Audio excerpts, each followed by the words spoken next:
왕이 뭇 백성에게 명령하여 이르되 이 언약책에 기록된 대로 너희의 하나님 여호와를 위하여 유월절을 지키라 하매 사사가 이스라엘을 다스리던 시대부터 이스라엘 여러 왕의 시대와 유다 여러 왕의 시대에 이렇게 유월절을 지킨 일이 없었더니 요시야 왕 18째 해에 예루살렘에서 여호와 앞에 이 유월절을 지켰더라. 요시야가 또 유다 땅과 예루살렘에 보이는 신접한 자와 점쟁이와 드라빔과 우상과 모든 가증한 것을 다 제거하였으니 이는 대제사장 hil기야가 여호와의 성전에서 발견한 책에 기록된 율법의 말씀을 이루려 함이라. 요시야와 같이 마음을 다하며 뜻을 다하며 힘을 다하여 모세의 모든 율법을 따라 여호와께로 돌이킨 왕은 요시야 전에도 없었고 후에도 그와 같은 자가 없었더라. 그러나 여호와께서 유다를 향하여 내리신 그 크게 타오르는 진노를 돌이키지 아니하셨으니 이는 므낫세가 여호와를 경노하게 한 그 모든 경노 때문이라. 여호와께서 이르시되 내가 이스라엘을 물리친 것 같이 유다도 내 앞에서 물리치며 내가 택한 이 성 예루살렘과 내 이름을 거기에 두리라 한 이 성전을 버리리라 하셨더라. 요시야의 남은 사적과 행한 모든 일은 유다왕 역대지략에 기록되지 아니하였느냐. 요시야 당시에 애굽의 왕 바로느고가 아수르 왕을 치고자 하여 유브라데 강으로 올라가므로 요시야 왕이 맞서 나갔더니 애굽 왕이 요시야를 무깃도에서 만났을 때에 죽인지라. 신복들이 그의 시체를 병거에 싣고 무깃도에서 예루살렘으로 돌아와 그의 무덤에 장사하니 백성들이 요시야의 아들 여호아스를 데려다가 그에게 기름을 붓고 그의 아버지를 대신하여 왕으로 삼았더라. 어느 날 스스로 하나님 앞에서 이렇게 원망한 적이 있습니다. 하나님, 제가 더 얼마나 해야 합니까? 얼마나 더 해야 문제가 해결됩니까? 그러면서 하나님께 원망했던 적이 있습니다. 근데 나중에는 또 하나님이 다 해결해 주셨어요. 근데 그때는 너무너무 다급하고 힘들고 괴로워서 그렇게 하나님 앞에 기도했던 적이 있었습니다.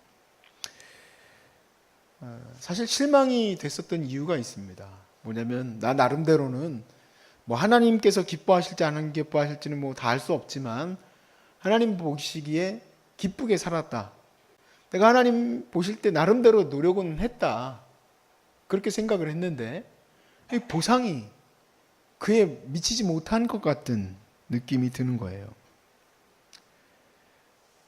그래서 그런 마음까지 들었습니다. 얼마나 더 해야 하나님 더 속 편하시겠습니까? 하나님이 얼마나 더 예배해야 하고 얼마나 더 기도해야 하나님 마음이 좀 편해지십니까?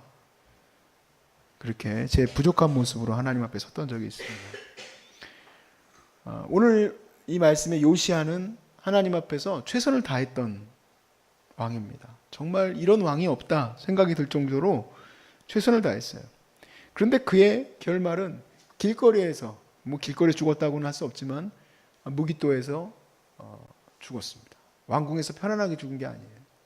또 뿐만 아니라 요시야가 이렇게 열심히 개혁을 했음에도 불구하고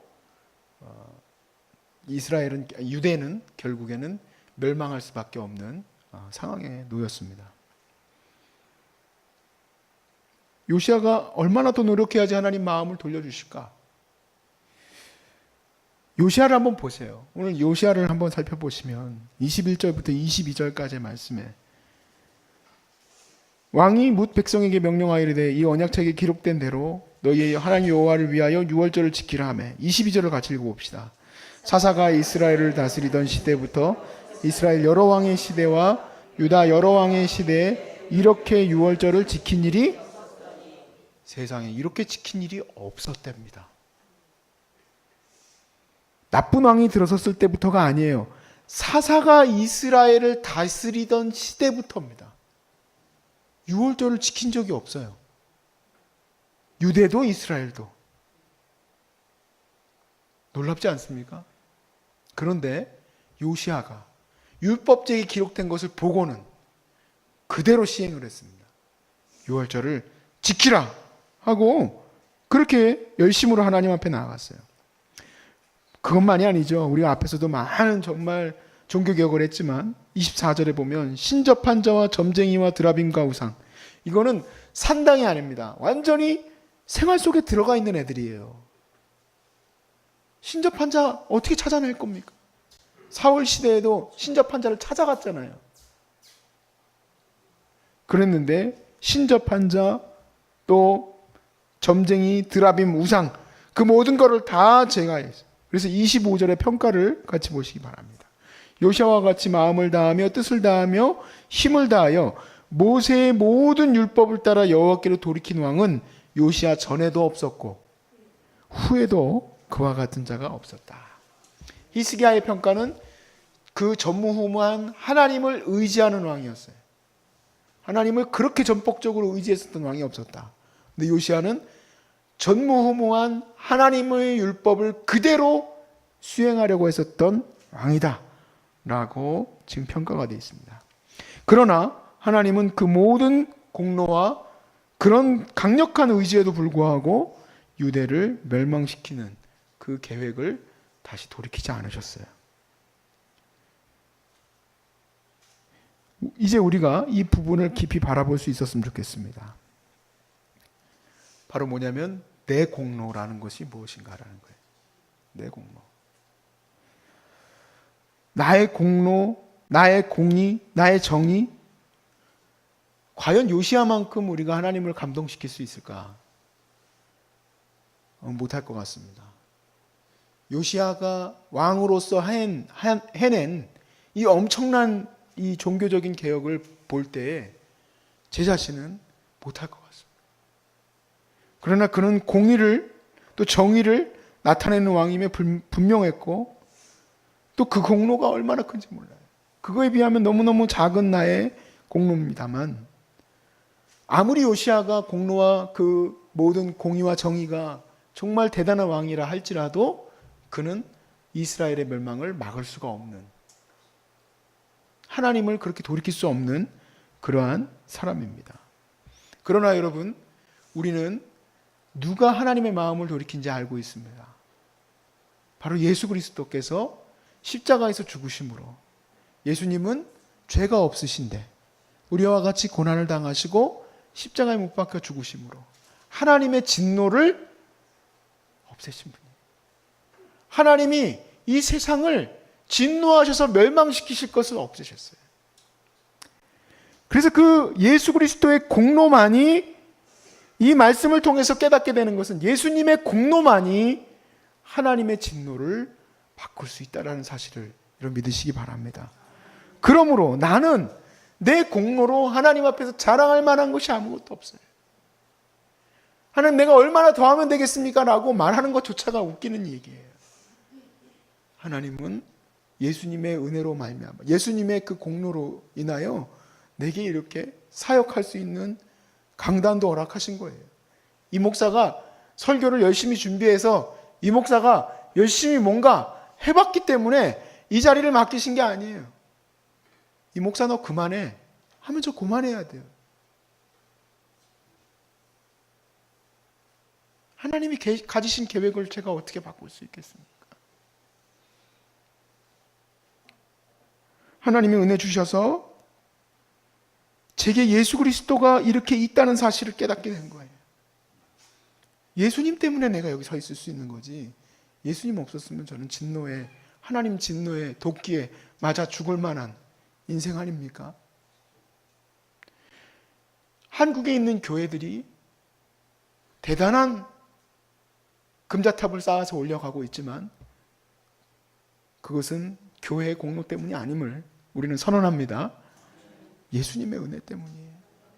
예수님의 은혜 때문에 100년 전에 복음이 전파되어진 이 땅이 이렇게 엉망진창인 주선 땅이었지만 하나님이 이 땅을 불쌍히 여기신 것은 그 누구의 공로 때문도 아니고 예수님의 은혜 때문에 우리를 불쌍히 여기시고 우리가 이렇게 예배할 수 있게 해주신 줄로 믿습니다.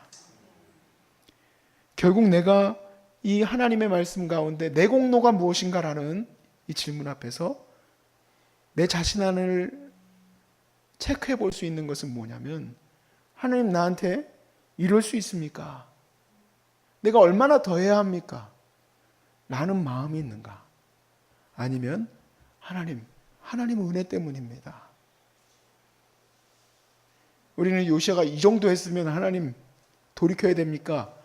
돌이켜 주셔야 되는 거 아닙니까? 라는 생각이 이 본문을 읽을 때 저도 처음에는 거기에서 헤어나오지 못했어요. 그런데 예수님의 공로를 생각하니까 요시야가 아무리 대단한 개혁을 해도 그의 그 모든 삶도 하나님의 은혜 가운데 있었구나. 유대도 하나님의 은혜 가운데 있었구나. 그가 은혜 가운데 그 은혜를 누린 거지, 그가 하나님 앞에 대단한 것을 드릴 만한 무엇인가를 나타낸 것이 아니라는 것을 보게 되니 저절로 마음에 이 말씀이 감동이 되어지고 은혜가 되어지더라고요. 요시아가 뭘 잘했는데 하고 보니까 여기서는 본문이 해석이 안 됐는데, 요시아가 이렇게 잘한 것도 하나님 은혜구나. 우리가 바울의 이 고백을 같이 읽고 말씀을 마쳤으면 좋겠습니다. 갈라디아서 2장 16절 말씀.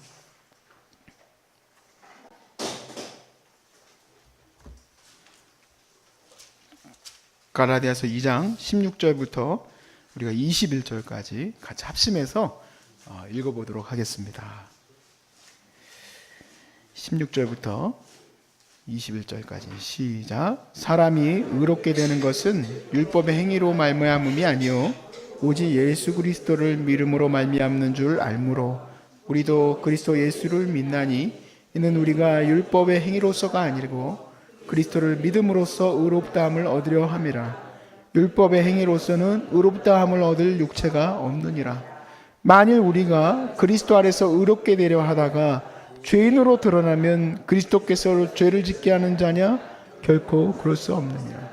만일 내가 헐었던 것을 다시 세우면 내가 나를 범법한 자로 만드는 것이라. 내가 율법으로 말미암아 율법에 대하여 죽었나니 이는 하나님에 대하여 살려 함이라. 내가 그리스도와 함께 십자가에 못 박혔나니 그런즉 이제는 내가 사는 것이 아니요 오직 내 안에 그리스도께서 사시는 것이라. 이제 내가 육체 가운데 사는 것은 나를 사랑하사 나를 위하여 자기 자신을 버리신 하나님의 아들을 믿는 믿음 안에서 사는 것이라. 내가 하나님의 은혜를 패하지 아니하노니 만일 의롭게 되는 것이 율법으로 말미암았으면 그리스도께서 헛되이 죽으셨느니라. 죄송합니다만 내가 비록 몸이 이렇게 아프지만 지금 이 시간에도 여러분들이 살아가는 것은 이 고백이 되길 바랍니다. 나를 사랑하사 나를 위하여 자기 몸을 버리신 예수님을 믿는 믿음 안에서 내가 살아갑니다. 나는 남들보다 왜 더 아프게 하셨습니까? 그 고백이 아니라 지금 나를 살게 하시는 그 힘과 그 동력은 예수 그리스도를 믿는 믿음 안에서 내가 나 자신이 발견되어지는 겁니다. 그렇게 발견되어지는 겁니다.